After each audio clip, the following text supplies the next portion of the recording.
जय हिंद दोस्तों, स्वागत है आप सभी का आपके अपने YouTube चैनल मैथ शिक्षा पर। आज हम लोग एक नया चैप्टर स्टार्ट करने वाले हैं। चैप्टर का नाम है ऊंचाई और दूरी यानी कि हाइट एंड डिस्टेंस। यकीन मानिए दोस्तों, अगर आप इस चैप्टर को यहाँ से पढ़ लेते हैं तो आपको किसी भी प्रश्न में कोई दिक्कत नहीं जाएगी, 1% की भी दिक्कत नहीं जाने वाली है। बस कॉन्सेप्ट सीख लीजिए और सवालों की प्रैक्टिस कर लीजिए। तो वो कॉन्सेप्ट और सवालों की प्रैक्टिस हम यहाँ पर करवाने वाले हैं आपको। तो बस वीडियो में शुरू से लेकर अंत तक बने रहिएगा। और इस रेलवे बैच को जो लोग फॉलो कर रहे हैं वो अपने दोस्तों के साथ वीडियोस को शेयर करें ताकि ज़्यादा से ज़्यादा लोगों तक वीडियोस पहुंच पाए। ठीक है, आइए आज की क्लास को हम लोग शुरू करते हैं। प्रश्न करने से पहले इनके तौर तरीके समझेंगे और बड़ा ही आसान सा कॉन्सेप्ट है इसका। एक बार सीख लिए ना, मतलब आसान, इतना आसान है कि आप देखेंगे तो कहेंगे कि हाँ सच में आसान है ये। और ये चैप्टर आपको अच्छे से बनने लगेगा। जिनको भी डर लगता होगा इस चैप्टर से ना, वो डर आज भागने वाला है। तो बस देखते जाइए वीडियो को। हम लोग शुरू करते हैं यहाँ पर कॉन्सेप्ट सीखना।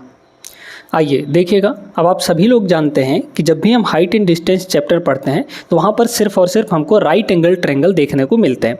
तो यहाँ पर 3 सिचुएशन है, इन्हीं 3 सिचुएशन पर आपके सवाल बनते हैं और इस चैप्टर के अंदर इन्हीं से सवाल पूछा जाता है। अब ये सिचुएशंस क्या क्या हैं?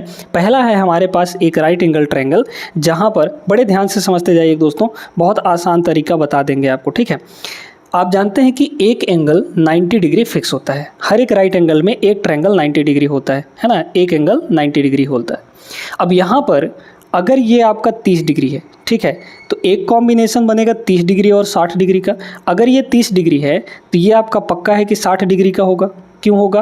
क्योंकि ये एंगल अगर 90 डिग्री का है तो बाकी दोनों एंगल मिलाकर 90 होने चाहिए, तभी तो टोटल 180 होगा। ठीक है, तो एक सिचुएशन ये बन गया। दूसरा सिचुएशन ये है कि यहाँ पर अगर ये एंगल 45 है, ये एंगल कितना है? 45 डिग्री है, तो ये वाला एंगल भी 45 ही होगा, क्योंकि 45 90 होना चाहिए, है ना। तो ये भी आपका 45 डिग्री होगा। इसी तरीके से यहाँ पर एक और सिचुएशन बनता है जो कि रेयर सिचुएशन है, मतलब ये रेयरली कभी कभी पूछा जाता है। वो ये है कि अगर यहाँ पे 15 डिग्री बना, अगर यहाँ पे 15 डिग्री बना तो ये कितना बनेगा दोस्तों?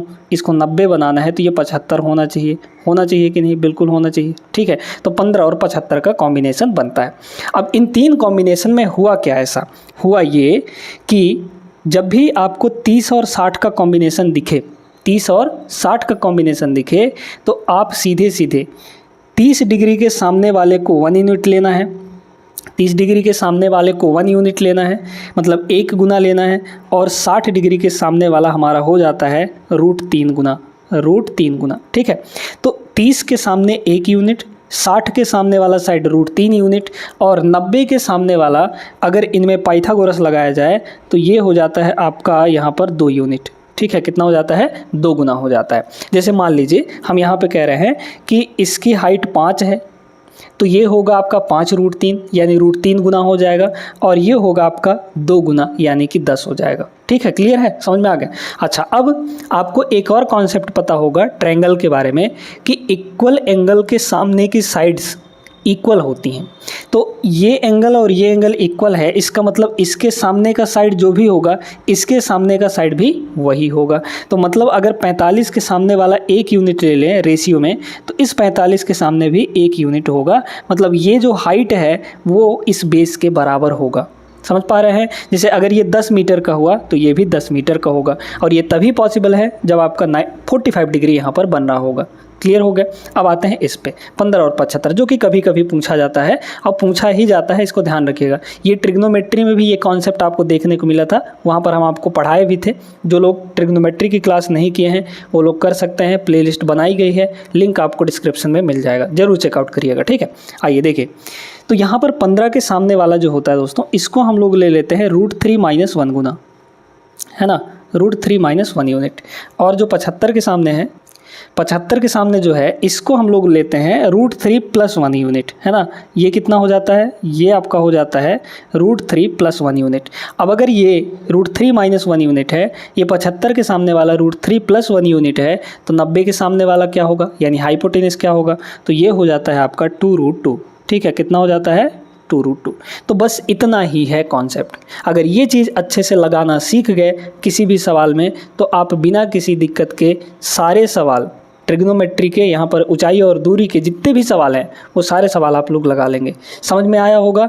इसका स्क्रीनशॉट ले लीजिए या फिर अपने नोटबुक में नोट कर लीजिए। अब आते हैं हम लोग सीधे सवालों पर। बस इतना ही कॉन्सेप्ट है, ठीक है। अब बाकी तो आप लोग जानते हैं tan 30 डिग्री क्या होता है, tan 60 डिग्री क्या होता है, tan 45 डिग्री क्या होता है, cot 45 क्या होता है, ये सारी चीज़ें आप लोग जानते हैं, तो इनकी कोई दिक्कत नहीं पड़ेगी, ठीक है ना। बाकी चलिए सवाल पे चलते हैं। पहला सवाल बेहतरीन सवाल देखिएगा। सवाल में क्या बोला है, बड़ा ही सिंपल सा सवाल है, आप डायरेक्ट इसको आंसर कर सकते हैं। जब एक खंभा की छाया की लंबाई उसकी ऊंचाई के बराबर होती है तो सूर्य का उन्नयन कोण कितना होगा। मतलब यहाँ पर अगर खंभे की ऊंचाई और जो छाया बन रहा है उसकी लंबाई बराबर बराबर है। जैसे ये हमारे पास एक खंभा हो गया, ठीक है, ये हमारे पास एक खंभा हो गया और इसकी जो छाया बन रही है वो भी इसी के बराबर ही बन रही है। तो जब ये दोनों बराबर होते हैं तो अब यहाँ पर पूछा जा रहा है सूर्य का उन्नयन कोण। अच्छा, उन्नयन कोण का मतलब पहले समझिए, ठीक है। यहाँ पर आपका सन होगा, यहाँ पर कहीं पर सन होगा। जब यहाँ पर सन होगा तभी तो इधर आपका छाया बनेगा, इस साइड में बनेगा, है ना। तो अब ये देखिए कि अगर हम लोग यहाँ से यहाँ तक देखें तो ये जो है ये आपका एंगल ऑफ एलिवेशन है दोस्तों, है ना। ये आपका क्या है, एंगल ऑफ एलिवेशन है यहाँ पर, ठीक है। ये जो बन रहा है सूर्य का उन्नयन कोण बन रहा है यहाँ पर जो बनेगा वो एंगल ऑफ एलिवेशन होगा। अब ये बताइए कि अगर ये और ये बराबर है, मतलब एक एक यूनिट है, तो अभी तो सिचुएशन हम आपको बताए हैं कि ये दोनों कब बराबर होंगे, जब ये एंगल बराबर होंगे। और ये एंगल कब बराबर होंगे, 40-45, है ना। तो 45 डिग्री पे आपका बेस और परपेंडिकुलर दोनों बराबर होता है। तो बेस और परपेंडिकुलर तब बराबर होगा जब आपका एंगल 45 डिग्री होगा। सूर्य का उन्नयन कोण एंगल ऑफ एलिवेशन 45 डिग्री। हाँ, एंगल ऑफ एलिवेशन और यहाँ पर एंगल ऑफ डिप्रेशन ये दोनों हमेशा बराबर होते हैं, ध्यान रखिएगा। जो अल्टरनेट एंगल का कॉन्सेप्ट लगता है ना, उससे ये बराबर हो जाते हैं। चाहे भले आपको उन्नयन कोण दिया हो या फिर अवनमन कोण दिया हो, वो दोनों बराबर ही होते हैं। हाँ, उनका मीनिंग अलग अलग है लेकिन होते बराबर हैं। क्लियर है ना। आगे चलें, आइए अगला सवाल देखते हैं, एकदम ज़बरदस्त, है ना। यदि एक खंभे की लंबाई 6√3 मीटर है और छाया की लंबाई 6 मीटर है तो सूर्य का उन्नयन कोण क्या होगा। सीधे सीधे बता सकते हैं 30 डिग्री होने वाला है। कैसे आएगा वो हम लोग देखते हैं, सॉरी 60 डिग्री होने वाला है, ठीक ना। कैसे देखिएगा, मान लीजिए कि खंभे की लंबाई कितनी है, 6√3 मीटर है। तो खंभा यहाँ पर बना लेते हैं एक, है ना, ये खंभा हो गया। अब यहाँ पर छाया की लंबाई 6 मीटर है, मतलब इससे थोड़ा सा छोटा होगा, ठीक है। तो यहाँ पे हो गया हमारा खंभे की यहाँ पे छाया, ठीक है। अब यहाँ पर ये देखिए, ये अगर हम एंगल ऑफ एलिवेशन बनाने की कोशिश करें, ठीक ना, एंगल ऑफ एलिवेशन, तो एंगल ऑफ एलिवेशन कहाँ पे बनेगा, सूर्य का उन्नयन कोण यहाँ पे बनेगा। ये बताइए ये कितना है, ये है आपका 6√3 के बराबर, 6√3 मीटर है। और ये आपका कितना है, 6 मीटर के बराबर, है ना।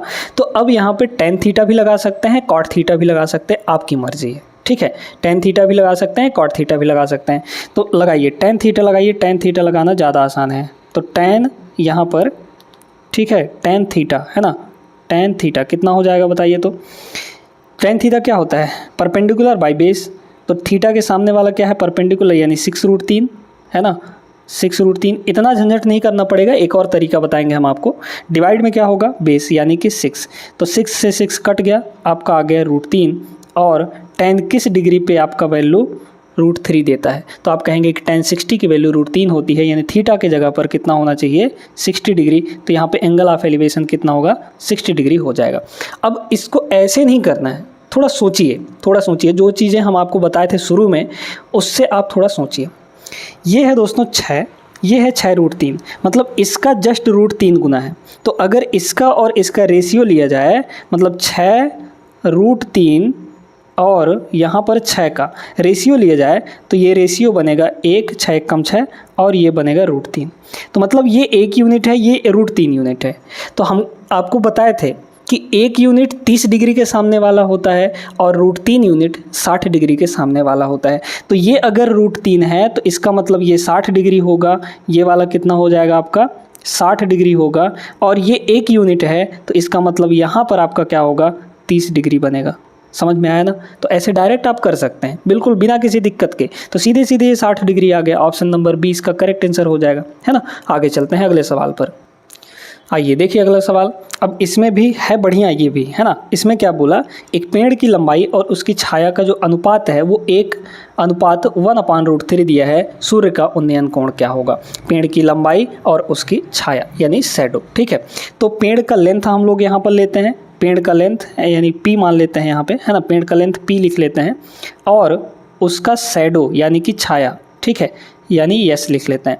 इनका जो रेशियो दिया गया है वो दिया गया है 1/√3। अगर इस रेशियो को हम थोड़ा सा सिंपल करना चाहें तो क्या होगा, √3 को इधर ला के मल्टीप्लाई कर देंगे, यानी ये हो गया आपका √3 और इधर बचा 1। समझ में आया। तो पेड़ की लंबाई √3 यूनिट और छाया की लंबाई 1 यूनिट है। अब आप बता सकते हैं क्या कितना होगा सूर्य का उन्नयन कोण।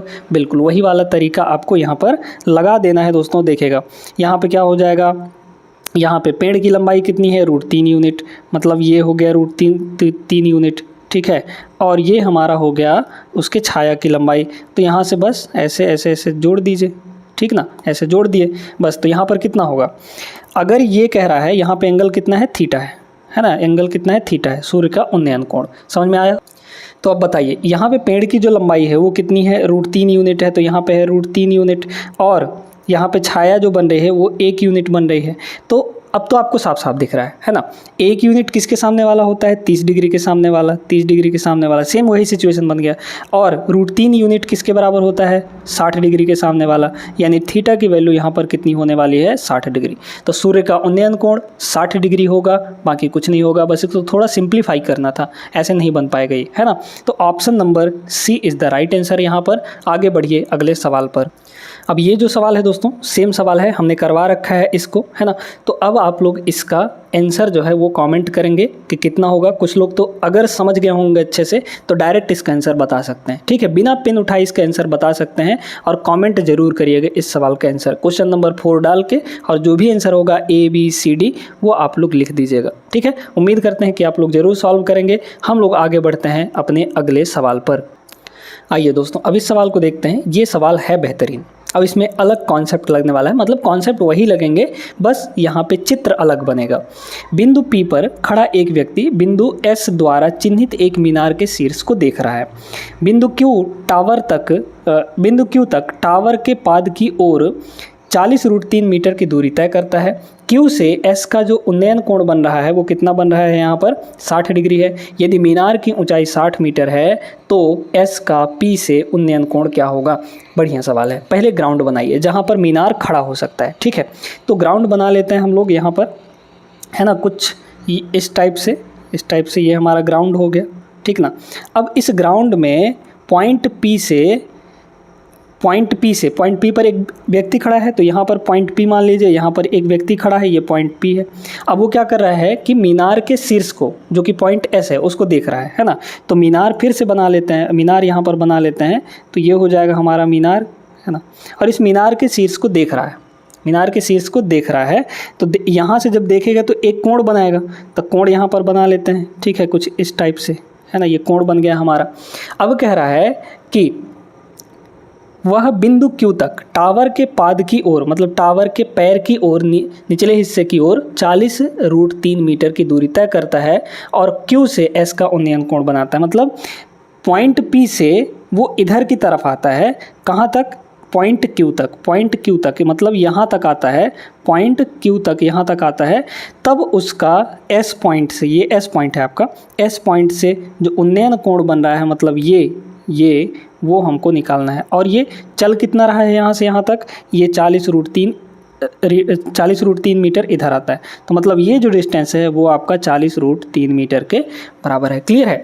अच्छा, यहाँ पे जो कोण बन रहा है, यहाँ पे बोला है ना S का उन्नयन कोण, Q से S का उन्नयन कोण कितना है, 60 डिग्री के बराबर है। समझ में आया।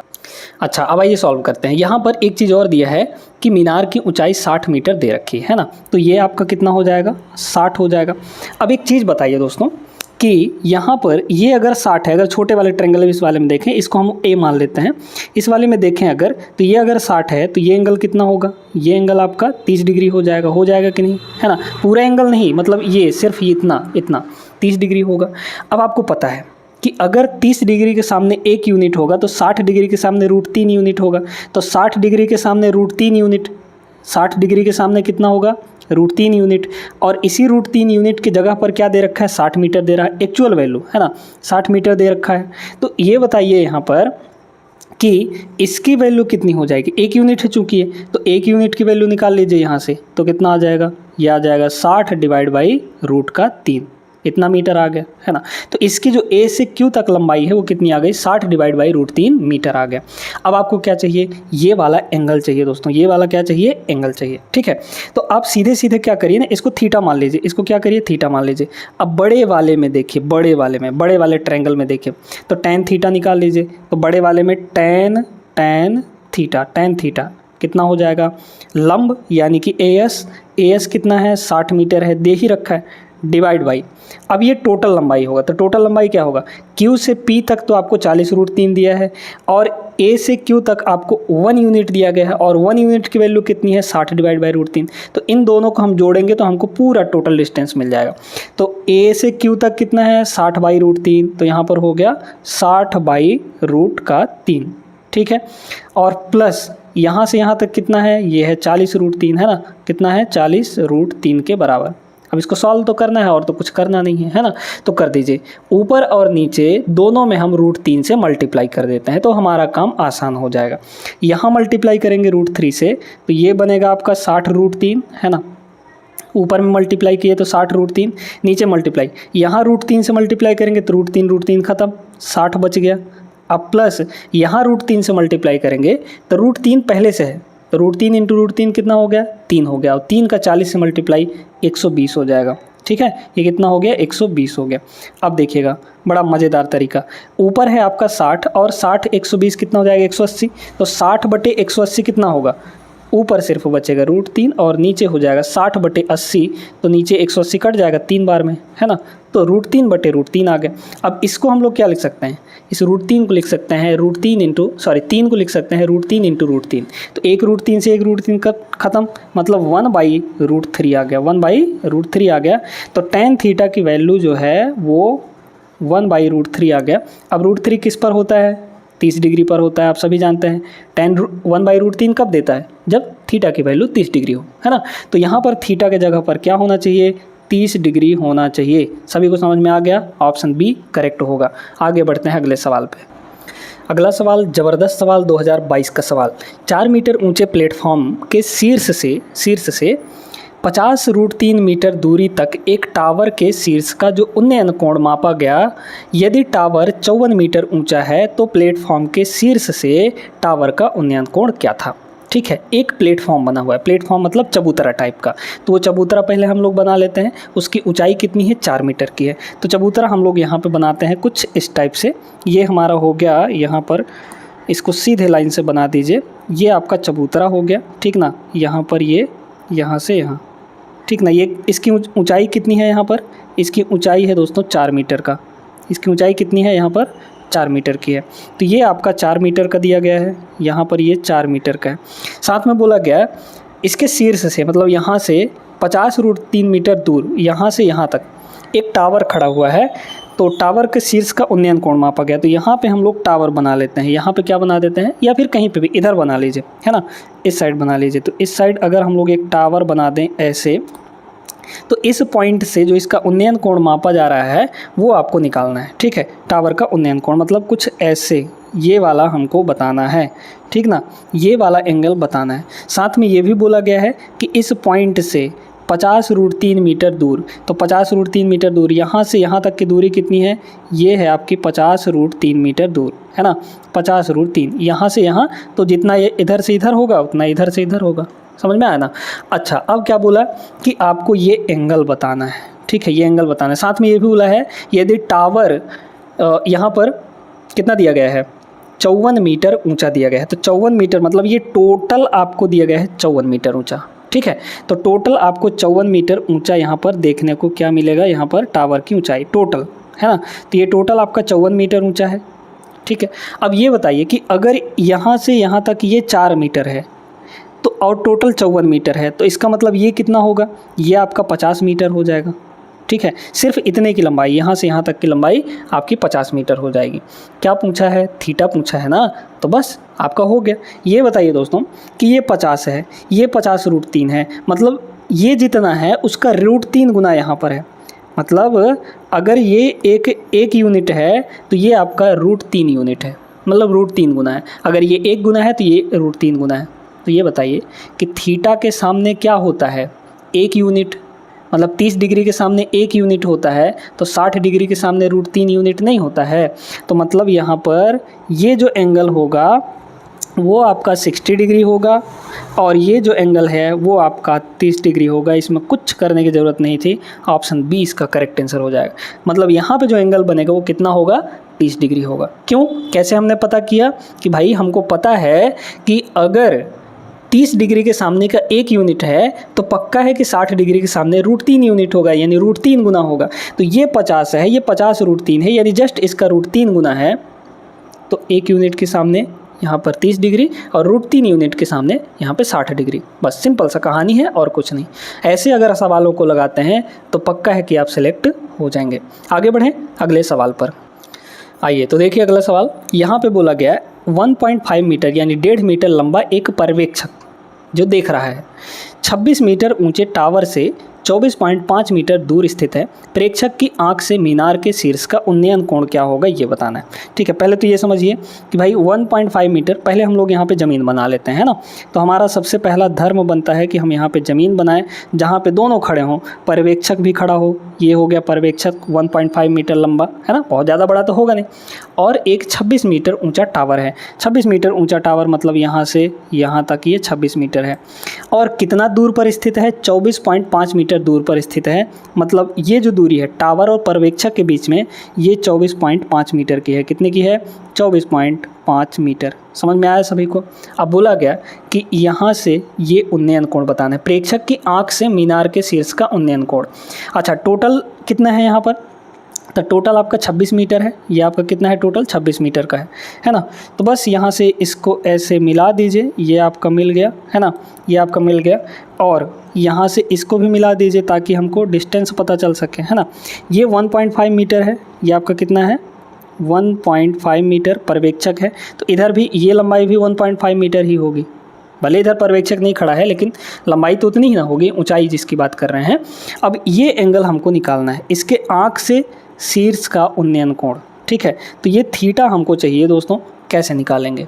आप सभी को पता है कि अगर ये यहाँ से यहाँ तक 24.5 है तो यहाँ से यहाँ भी तो 24.5 होगा, ये भी तो 24.5 होगा क्योंकि बराबर है। ठीक है, और यहाँ पर देखिए ये पूरा आपका 26 है, ये पूरा यहाँ से लेकर यहाँ तक आपका पूरा 26 है, जिसमें से ये आपका 1.5 है। तो मतलब ये आपका कितना होगा? सिर्फ इतना, ये वाला 26 माइनस 1.5 यानी कि 24.5। ये भी आपका 24.5 हो गया। अब तो कहानी सिंपल हो गई ना, क्योंकि देखिए ये भी 24.5, ये भी 24.5, तो बराबर बराबर कब होता है? जब 45 डिग्री का एंगल बनता है। तो यहाँ भी 45 डिग्री बनेगा, यहाँ भी आपका कितना बन जाएगा? 45 डिग्री, और यहाँ पर भी 45 डिग्री, है ना, यहाँ पर भी 45 डिग्री, क्योंकि ये दोनों बराबर हो गए। तो बराबर का कंडीशन कब आता है? जब आपका 45 डिग्री का एंगल बनता है, बिना कुछ किए, इसमें बिना पेन चलाए। इसमें बताइए, हम सिर्फ डायग्राम बना के इसका आंसर बता दे रहे हैं। ऑप्शन सी करेक्ट होगा। कोई सॉल्व नहीं करना, कोई tan थीटा नहीं लगाना, कोई cot थीटा नहीं लगाना, बस देख कर आंसर बताइए। समझ में आ रहा है ना? तो वीडियो लाइक करते हुए चलिए कुछ एक सवालों को और हम लोग आगे करते हैं। चलिए अब इस सवाल को देखिए। ये सवाल थोड़ा सा अलग आया है। अलग कैसे आया है? एक सीढ़ी दीवार के सहारे इस प्रकार रखी गई है कि इसका आधार दीवार से 5 मीटर की दूरी पर है और इसका शीर्ष जमीन से 12 मीटर की ऊंचाई पर स्थित है। खिड़की को स्पर्श करता है। सीढ़ी की लंबाई क्या होगी? सीधे सीधे 13 मीटर हो जाएगी और कुछ नहीं है इसमें। ठीक है, अब कैसे होगा समझिएगा। यहाँ पर क्या है ना कि एक दीवार है ये, ठीक है, ये एक दीवार है। अब इस दीवार से कुछ मीटर की दूरी पर यहाँ पे बोला गया है कि सीढ़ी है, सीढ़ी टिकी हुई है। तो यहाँ पर क्या बोला गया? यहाँ पर बोला गया ये चीज़, आधार दीवार से 5 मीटर की दूरी पर स्थित है, यानी कि सीढ़ी का जो बेस है। अब सीढ़ी कैसे होगा? सीढ़ी आपका इधर ये ज़मीन हो गया, तो सीढ़ी आपका कुछ इसी टाइप से ना होगा, इस टाइप से होगा। तो कह रहा है कि सीढ़ी का जो आधार है, मतलब यहाँ से सीढ़ी का जो आधार है वो दीवार से कितना मीटर दूर है, यहाँ पर दीवार से कितना मीटर दूर है, 5 मीटर दूर। तो ये हो गया आपका 5 मीटर। क्लियर। अच्छा, ये भी बोला कि जो सीढ़ी का शीर्ष है, मतलब यहाँ पर वो ज़मीन से कितना मीटर ऊंचा है, तो ये है आपका 12 मीटर ऊंचा, ये भी बता रखा है। अब ये 5 है, ये 12 है, तो ये कितना होगा, 13 होगा ना। आप लोग नहीं जानते हैं क्या, ये अगर 90 डिग्री है तो ये एक राइट एंगल ट्रायंगल बनाएगा, समकोण त्रिभुज बनाएगा। तो समकोण त्रिभुज में पाइथागोरियन ट्रिपलेट तो लगा ही सकते हैं। अब ट्रिपलेट क्या होता है, अगर ये 5 ये 12 तो ये 13 होगा। और वैसे भी आप लोग कैसे निकाल सकते हैं, देखिएगा, पाइथागोरस ने ये बताया कि ये जो खड़े खड़े लाइन है 90 डिग्री पर खड़े हैं, इन दोनों के स्क्वायर का जो सम होता है वो तीसरे वाले लाइन के स्क्वायर के बराबर होता है। मान लीजिए कि ये लाइन आपका सी है, तो ये जो सी का स्क्वायर होगा ये किसके बराबर होगा, बाकी दोनों के स्क्वायर के सम के बराबर। 12 का स्क्वायर 144, ठीक है, प्लस यहाँ पर 5 का स्क्वायर ये हो जाएगा 25। तो 144 और 25 कितना होता है, 169 होता है ना, 169 होता है। अब सी की वैल्यू यहाँ से निकाल देंगे हम लोग, तो अंडर रूट 169 आ जाएगा। और 169 अंडर रूट कितना होता है, 13। तो 13 मीटर इसका करेक्ट आंसर होगा। ट्रिपलेट बन रहा था और कुछ नहीं था इसमें। सभी को समझ में आ गया होगा। लाइक करिए वीडियो को, शेयर करिए वीडियो को और आगे बढ़िए।